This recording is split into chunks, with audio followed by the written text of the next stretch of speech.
আমি একটু জানতে চাবো যে অনেকেই বলেন যে পশ্চিমবঙ্গের এই ক্ষমতার পরিবর্তন, যে তৃণমূল বিধায়ক মমতা ব্যানার্জির চ্যাপ্টার আপাতত ক্লোজ, বিজেপি আসছে, এটা বাংলাদেশের রাজনীতিতে একটা প্রভাব ফেলবে। কি ধরনের প্রভাব ফেলতে পারে আপনি মনে করেন? একটা নিশ্চয়ই খুব উদ্বেগজনক বিষয় আছে, নেই যে তা নয়। যেহেতু এরা অনুপ্রবেশের কথা বলছেন এবং স্বয়ং প্রধানমন্ত্রী বলেছেন অনুপ্রবেশকারীদের তাড়াবো। এবং কে অনুপ্রবেশকারী তাকে চিহ্নিতকরণ করা, আইডেন্টিফাই করা, করলে তারপরে কি তারা বাংলাদেশে পাঠাবে না? যে এটা পাঠালে একটা অসন্তোষ তৈরি হতে পারে। আপনি দেখেন পশ্চিমবঙ্গের সীমান্তবর্তী এলাকাগুলোতে এবার জামায়াত ইসলামপন্থী সাংসদরা জয়লাভ করেছে। ঠিক তার বিপরীতে পশ্চিমবঙ্গের হিন্দু এরিয়াতে সেখানে কিন্তু বিজেপি এবার জয়ী হয়েছে। ফলে একটা মেরুকরণ হয়েছে। ফলে একটা টানাপোড়েন সীমান্তে থাকবে। এটা গেল একটা প্রভাব। দ্বিতীয় প্রভাব হচ্ছে যে ধরুন আ আ কি বলে? ফলে আরেকটা জিনিস হচ্ছে যে যেটা বলতে এমন আমি যেটা মনে হয়, যেটা আরকি, যেটা আমার যেটা কালকেও কথা বলে মনে হয়েছে পররাষ্ট্র মন্ত্রণালয়ের সঙ্গে, সেটা হচ্ছে যে ভোটের জন্য অনেক সময় অনেক কথা বলা হয়ে থাকে। সেটা সরকার পরিচালনা হয় না। এই তো বাংলাদেশ ভোটের আগে এত ভারত বিরোধী প্রচার করেছে। কিন্তু তারা কি এখন ভোটের পর কি এত সেই রকম আর উগ্র ভারত বিরোধিতা দেখাচ্ছে? ততটা তো দেখাচ্ছে না। ভোটের সময় যেটা দেখছি। তবে এখানেও মনে হয় না যে এখানে একটা বিজেপির কাছেও চ্যালেঞ্জ হবে। ১ম তারা পশ্চিমবঙ্গে ক্ষমতায় এসছেন। ফলে সুশাসন দেওয়াটা তাদের প্রায়োরিটি হবে। সেখানে আইন শৃঙ্খলার অবনতি ঘটলে তাদের কিন্তু গোটা দেশে ভাবমূর্তি নষ্ট হতে পারে। সেই আশঙ্কাটা আছে। ফলে সেইজন্য সমাজে শান্তি রাখাটা তাদের পক্ষে জরুরি হবে। ফলে ওই বিষয়টা যতটা মুখে বলবেন ততটা কার্যকর করবেন কিনা একটা সন্দেহ আছে। কিন্তু আপনি যদি পরিষ্কার ইতিবাচক দিক বলেন, আমি তো ইতিবাচক দিক একটা দেখছি, যেটা হওয়া উচিত। কালকে এটা আলোচনা হচ্ছিল আমাদের মধ্যে। সেটা হচ্ছে যে এতদিন বিজেপি বলত যে পশ্চিমবঙ্গে মমতা ক্ষমতায়, তার মত ছাড়া তিস্তা চুক্তি করা যাবে না। এখন কেন্দ্রে বিজেপি সরকার, নরেন্দ্র মোদী, পশ্চিমবঙ্গেও বিজেপি সরকার। ফলে এবার তিস্তা চুক্তিটা হওয়া তো স্বাভাবিক, স্বাভাবিক বলতে আর তো রাজ্য সরকারের বাধা থাকলো না। ফলে এটা হলে কিন্তু দুদেশের সম্পর্কের একটা আস্থা অনেক বেশি গভীর হবে, দৃঢ় হবে এবং বাংলাদেশের মানুষ অনেক বেশি ভারতের প্রতি আরো সহানুভূতিশীল হবেন। যে টেনশনটা আছে, টেনশনটা হয়তো কমবে। ফলে আমি এর মধ্যে ইতিবাচক দিকও দেখছি, নেতিবাচক দিকও দেখছি, দুটোই দেখছি। এবং নেতিবাচকের মধ্যে আমি শুনেছি ইতিমধ্যে যে বাংলাদেশে তো যারা স্বাভাবিকভাবে হিন্দু সম্প্রদায়ের মানুষ, তারা প্রায় উৎসব করেছে গতকাল। এবং এরকম একটা ব্যাপার যে ভারতীয় জনতা পার্টি জয়লাভ করায়। কিন্তু একটা অন্যদিক থেকে আতঙ্ক আছে জামায়াত ইসলামী এবং বিএনপির। আপনি জানেন যে, সেটা আপনি বোধহয় দেখিয়েওছেন কালকে, যে একটা সময় শুভেন্দু অধিকারী শেখ হাসিনার পক্ষে সরাসরি বক্তব্য রেখেছেন এবং এও বলেছিলেন যে শেখ হাসিনাকে সালাম করে এসে নিয়ে যেতে হবে। মানে তাকে ফেরত পাঠানো নয়, সসম্মানেই বাংলাদেশিরা নিয়ে যাবে। এটা তিনি বলেছিলেন। মানে তার যে এই যে শেখ হাসিনার প্রতি যে প্রীতি, সেই কারণেই ধরুন আপনার আগের কথায় আমি যেটা বলেছিলাম যে নিয়ে অনেকের আগ্রহ যে জুলাই আগস্ট বা কিছু একটা ঘটছে, আওয়ামী লীগ ফিরবে কি ফিরবে না। যদি শুভেন্দু অধিকারী সত্যিই সেই কথাটা বলে থাকেন, তাই তো নিশ্চয়ই বাস্তবায়ন হবে, আশা করছি। ফলে সেটা একটা বর্তমান বিএনপি এবং জামায়াতের পক্ষে একটা চিন্তার কারণ হবে। তারা চাইবেন যে দিল্লিতে চাপ সৃষ্টি করে এটা যেন শুভেন্দু অধিকারী করার চেষ্টা না করেন বা আওয়ামী লীগকে আবার ফিরিয়ে নিয়ে যাওয়া সেখানে যেন না করেন। তবে ওখানে যেন একটা আশা আছে, যেখানে আগে যে হিন্দুরা যে এখানে একটা বিজেপি সরকার প্রতিষ্ঠিত হওয়ার পর তাদের ধারণা হয়েছে যে হিন্দুদের প্রতি এখন অনেক বেশি বাংলাদেশেও বিএনপি সরকার সহনশীলতা দেখাবে, অনেক বেশি তাদের অত্যাচার থেকে রক্ষা করবে। সেটা না হলে কিন্তু পশ্চিমবঙ্গের বর্ডারের সীমান্তিক যে সরকার, সেই সরকার কিন্তু চুপ করে বসে থাকে। ফলে এটা কিন্তু একটা আ ভারসাম্যের দিক আমি বলব, বিপজ্জনক বলব না, ভারসাম্যের দিক। তাতে তো সমাজে দুদেশেরই শান্তি প্রতিষ্ঠা হবে। দুই দেশের মানুষই যদি, সংখ্যালঘিষ্ঠুরা যদি ভালো থাকেন, তাহলে সেই সমাজের প্রগতির পক্ষে মঙ্গল যায়। এবং রাজনৈতিক দিক থেকে শুভেন্দুও যেটা বলেছিলেন সেটা আদতে হবে কি হবে না এ ব্যাপারে ভবিষ্যৎবাণী করে না। একটা ইঙ্গিত আমি আগেই দিয়ে রেখেছিলাম আপনাকে, যে কারণে মনে হয়েছে যে ওখানে আপনাদের ওখানে অনেকেই বলছেন। আমার এটা বলার মূল কারণ ছিল যে আমি ধরছিলাম যে বিজেপি ক্ষমতায় আসতে চলেছে, আর সে শুভেন্দুই যদি মুখ্যমন্ত্রী হয়, তাহলে সেক্ষেত্রে আবার এখানে আওয়ামী লীগপন্থীরা অনেক যথেষ্ট তারাও উল্লেসিত। তারা কোনো উৎসব করেছেন কিনা আমি বলতে পারবো না, জানি না। কিন্তু বাংলাদেশে এই নিয়ে একটা বিশাল ভরসা তৈরি হয়েছে, এটি আমার মনে হয়। দাদা, আমি এই প্রসঙ্গটাই আরেকটু ডিটেল জানতে চাই। আমি প্রসঙ্গটা তুলতাম, ওয়েট করছিলাম। আপনি গত শোতে যখন বলেছেন যে আগস্ট মাসে কিছু একটা হতে পারে, শেখ হাসিনা যাই নিষেধাজ্ঞা তুলুক আর না তুলুক আওয়ামী লীগ ফিরবে, শেখ হাসিনা ফিরতে পারে, এটা বাংলাদেশে একটা প্রস্তুত তুলেছে। আপনার ওই বক্তব্যটা ভাইরাল হয়েছে এর মধ্যে।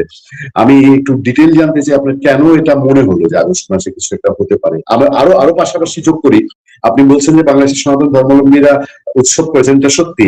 পাশাপাশি আওয়ামী লীগের মানুষজন আনন্দিত। যেমন আমাদের দর্শকই কেউ কেউ যারা আওয়ামী লীগ ঘরানার আমরা বুঝতে পারি, তারা কমেন্ট করছেন যে মমতা ব্যানার্জি জামাতের মহিলা শাখার মানুষ, মানে জামাত সম্পর্কে বাংলাদেশে একটা ধারণা আছে যে তৃণমূল কংগ্রেসের সঙ্গে জামাতের একটা ভালো আন্ডারস্ট্যান্ডিং ছিল। অনেকে বলেন যে 5 আগস্টের যে মেটিকুলাস ডিজাইন, সেই ডিজাইন বাস্তবায়নে জামাত ইসলামী পশ্চিমবঙ্গে গিয়ে তৃণমূলের সেন্টারে ওই মেটিকুলাস ডিজাইনের পার্ট যারা ডিপ স্টেট যারা, তাদের সঙ্গে মিটিং পর্যন্ত করতে পেরেছে, যেহেতু ঢাকায় করা যেত না। ফলে আপনার কাছে আর একটু ডেপথ জানতে চাই, সত্যিকার অর্থে কি এটা আপনার নিজস্ব কোনো প্রেডিকশন যে কিছু একটা হতে পারে, নাকি আপনি বাস্তবতার কোনো ছায়া দেখছেন যে কোনো ঘটনা ঘটতেও পারে? দেখুন, এটা স্পষ্ট যে মমতা বন্দ্যোপাধ্যায়, সোজা কথা হচ্ছে, তিনি তিস্তা চুক্তি করতে আপত্তি করেছেন, দেননি, যেটা বাংলাদেশের ন্যায্য প্রাপ্য। আমি মনে করি, ভারতীয় হিসেবে মনে করি, ভারতীয় হিসেবে মনে করি ওটা বাংলাদেশের ন্যায্য প্রাপ্য। সেটাকে মমতা বন্দ্যোপাধ্যায় বঞ্চিত করেছেন। কিন্তু আশা করবো যে এখন বিজেপি সেটা করবে না। ফলে সে কারণে তো একটা ব্যাপার আছেই যে তিনি কেন বাধা দিচ্ছিলেন, এই নিয়ে নানা রকম প্রশ্ন আছে। এখানে ভারতেও আছে যে সেটা কি জামায়াত ইসলামের চাপে নাকি জামায়াত ইসলামের জন্য। এবং আমি যেটা জানি যে তিনি যতটা শেখ হাসিনা তার প্রতি দরদি ছিলেন, সহমর্মিতা দেখিয়েছিলেন, ততটা বন্দ্যোপাধ্যায়ের বিনিময়ে যতটা মুখে করেছেন ততটা কাজে করেন। ফলে সেই কারণে একটা ব্যাপার একটা আছে আওয়ামী লীগের পক্ষে স্বস্তির জন্য। কিন্তু আপনি বলছেন কেন আগস্ট? বাংলাদেশের যাবতীয় অঘটন আগস্টে ঘটে। আমি তো অন্য কোনো মাসে দেখি না খুব একটা অঘটন ঘটতে। অঘটন যদি বলেন যে বঙ্গবন্ধুর হত্যা থেকে শুরু করে সর্বশেষ ৫ই আগস্ট, সবই আগস্ট। আগস্ট এলেই কিন্তু আমি আগেও প্রায় বলতাম প্রতিটি শোতেই, আগস্ট আসছে সাবধান থাকুন, কিছু একটা হবে, কিছু একটা হবে।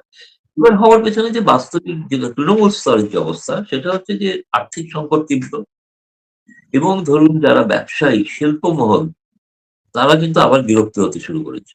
এই কারণে যে তাদের উপর যে নানাবিধ নিষেধাজ্ঞা ইংরেজ সরকার চাপিয়ে গিয়েছিল, সেগুলো এখনো থেকে তাদেরকে এই বর্তমান সরকারও মুক্ত করে।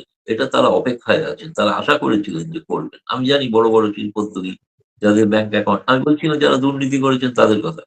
দুর্নীতির অভিযোগ তো জোর করে ইউনূস চাপিয়েছিল। সে প্রমাণিত হয়নি। কিন্তু সেই তারা একটা, ফলে আর্থিক সংকট তীব্র হচ্ছে। বর্তমানে পশ্চিম এশিয়ায় যে সংকট, তার কারণে যেমন এখানে সংকট তৈরি হচ্ছে জ্বালানি, কিন্তু একই সঙ্গে সেটা হচ্ছে যে রেমিটেন্স যেটা আপনাদের এখানে আসতো, সেটাও কিন্তু অনেকটা কমতে পারে আরকি। ফলে আর্থিক দিক থেকে একটা চাপ। দ্বিতীয়ত আপনি এই অবস্থাতেও দেখুন, এইটা আপনি যত যাই বলুন, যাকে গালি দিন আর ফ্যাসিস্ট বলুন, আপনি রূপপুর বিদ্যুৎ কেন্দ্র চালু করলেন। বাংলাদেশ একটা নিউক্লিয়ার পাওয়ার ক্লাবে যুক্ত হলো, এটা শেখ হাসিনার জন্য। আপনি যেই ডিজেল পাইপলাইন দিয়ে ডিজেল আনছেন, বিদ্যুৎ আনছেন, কেমন? এবং বিদ্যুৎ আদানির থেকে বিদ্যুৎ আসা আবার শুরু হলো, যেটা শেখ হাসিনা করেছিলেন চুক্তি। ফলে আজকে যে বাংলাদেশের অবস্থায় যে শেখ হাসিনার যে অবদান, আপনাদের ওখানে দীর্ঘ পেট্রোল পাম্পের লাইন, স্কুটাররা দাঁড়িয়ে আছে, অনেকে অফিস যাচ্ছেন, মেট্রো চেপেছে, মেট্রোটা তৈরি করা ছিল। আর যদি একে জন্য থাকতেন, মেট্রো সম্প্রসারিত হতে পারত। এই সরকার তো সম্প্রসারণের কোনো পরিকল্পনা নিতে পারছে না। ফলে আমার কাছে মনে হচ্ছে কিনা মানুষের অসন্তোষ এবং শেখ হাসিনার প্রতি যদি বলেন যে তার প্রতি যে আকর্ষণটা, সেটা কিন্তু এবার সাধারণ তৃণমূল স্তরে বাড়ছে। অনেকে তো বলেন আজকে ভোট হলে, যেমন ধরুন যদি আওয়ামী লীগকে অংশগ্রহণ করতে দেওয়া হয়, তাহলে পশ্চিমবঙ্গে যে ঘটনা ঘটেছে, বিজেপির ভূমিধস জয়, বাংলাদেশেও ভূমিধস জয় হবে আওয়ামী লীগের। বিএনপি জামায়াত থাকা সত্ত্বেও যদি তারাও আলোচনার কথা চিন্তা করে। তো সেই কারণেই কিন্তু তারা আওয়ামী লীগকে জায়গা দিচ্ছেন না, জায়গা দেবেন না। এক্ষেত্রে বিএনপি জামায়াত যতই মুখে যাই বিরোধিতা করুন, আসলে এই একটি বিষয়ে তারা একমত যে আওয়ামী লীগকে স্থান দেওয়া যাবে না। তাহলে আওয়ামী লীগ কি করবে? তাহলে আওয়ামী লীগকে যেটা করতে হবে, অবৈধ উপায়ে প্রবেশ করে আন্দোলন তৈরি করতে হবে। যেটা কিন্তু খুব সুখকর হবে না কোনো সমাজের পক্ষে। আমি এরকম একটা জিনিস মানে ভিজুয়ালাইজ করছি যে একটি গণতান্ত্রিক আওয়ামী লীগ দলকে, যেটা গণতান্ত্রিক পথে যদি না যেতে হয়, তাহলে তারা অগণতান্ত্রিক পথে যেতে পারেন। তাদের তৃণমূল স্তরের কর্মীরা তৈরি হয়তো হচ্ছেন। নানাভাবে তৈরি হচ্ছে। এই নানাভাবে শব্দটার ব্যাখ্যা দেব না। নানাভাবে তৈরি হচ্ছে। সেক্ষেত্রে অনেকটাই নির্ভর করবে বর্তমান সরকার, ভারত সরকারের সঙ্গে নিরাপত্তা সংক্রান্ত বিষয়ে। আ এখনো আমারও মনে হয়েছে জানেন তো, যে এখনো কিন্তু একটা বিএনপি সরকার সম্পর্কে একটু ট্রাস্ট এর ডেফিসিট যেটা বলা হয়, একটু অনাস্থার অভাব রয়ে গিয়েছে। অনেক কিছুই স্বাভাবিক হচ্ছে না। যেমন আপনাদের সঙ্গে তো আলোচনা হয়েছেই যে আপনার মেঘালয়তে যে যৌথ সামরিক মহড়া আছে যে বাংলাদেশ সমর্থিত নয়, তো মানে বাংলাদেশকে বিশ্বাস করা যাচ্ছে না। দ্বিতীয়ত হচ্ছে আপনি এটাও হয়তো জানেন যে পর্যটক যেটা বাংলাদেশের সাংবাদিকরা যখন মিলিত হয়েছে আমাদের পররাষ্ট্র সচিবের সাথে, স্বাভাবিকভাবেই প্রশ্ন ছিল যে ভিসা কবে চালু হচ্ছে? মানে ট্যুরিস্ট ভিসা। ট্যুরিস্ট ভিসা বলেছেন যে ওয়ার্ক ইন প্রোগ্রেস, মানে এটা কাজ চলছে। কবে হবে বলতে পারেনি। হ্যাঁ, মেডিকেল ভিসাটা হয়তো সংখ্যাটা বাড়তে পারে। বিজনেস ভিসা সম্পর্কেও কিন্তু স্পষ্ট কোনো এখনো ভারত সরকারের সিদ্ধান্ত নেই। তার একটা বড় কারণ কি জানেন? যে সমস্ত জায়গায় ভিসা কেন্দ্রগুলো ছিল, সেই কেন্দ্রগুলোর অনেক জায়গায় অনেক কর্মী নেই এবং অনেক জায়গায় অনেক নতুন করে কিছু ভিসা কেন্দ্র করতে হবে। ক্ষতিগ্রস্ত হয়েছে কিছু বোধহয়। তো সেইগুলোর ব্যাপারে কিন্তু এখনো বাংলাদেশ সরকার কোনো সম্মতি দেয়নি যে এইখান থেকে আবার ভারতীয়দের জন্য ভিসা দেওয়া হোক, এই ভারতে যাওয়ার জন্য। ২, যে সমস্ত পররাষ্ট্রমন্ত্রী এখানে এলেন, সেই পররাষ্ট্রমন্ত্রী আসার সময় যে কথা হলো যে যৌথ যে ব্যবস্থাপনাগুলো আছে সেগুলোর বৈঠক শুরু হবে। আশা করা হচ্ছে। হতে তো হবেই। যেমন গঙ্গা চুক্তি নিয়ে বৈঠকটা তো শুরু হতে হবে ইমিডিয়েটলি। নাহলে ২৬ সালের মধ্যে এই চুক্তি সই হতে হবে। কিন্তু আমাদের কাছে যেটা খবর সেটা হচ্ছে বাংলাদেশ সরকার কিন্তু কোনটাতেই এখনো কোনো ইতিবাচক সম্মতি দেয়নি।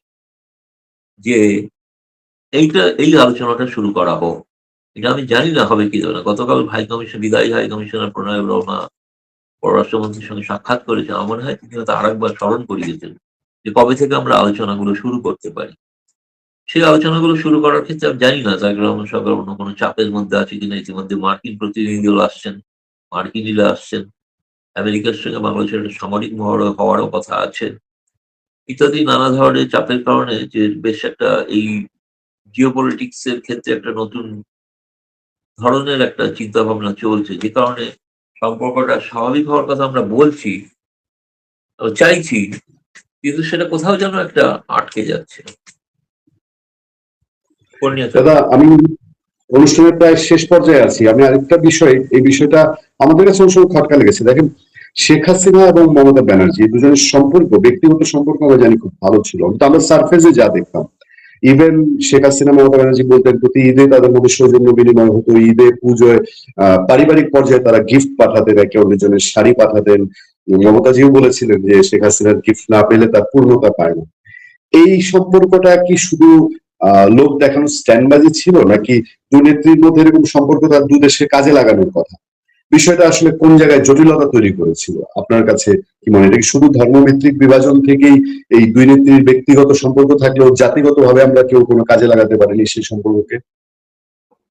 না, আমার মনে হয় কি জানেন? যে আসলে মমতা বন্দ্যোপাধ্যায়ের সঙ্গে এই সখ্যতা রাখলেও আমরা নিজেরাই মানে কত কপি লিখেছি। যে সুসম্পর্কের বিষয়। একে অপরকে শাড়ি উপহার দেওয়া, মিষ্টি উপহার দেওয়া, নিয়ে যাওয়া, পাঠানো, এগুলো তো নিয়ম করেই হচ্ছিল। এখনো যেরকম তারেক রহমান সরকারের সঙ্গেও একই রকম চলছে আরকি, একই ধরনের।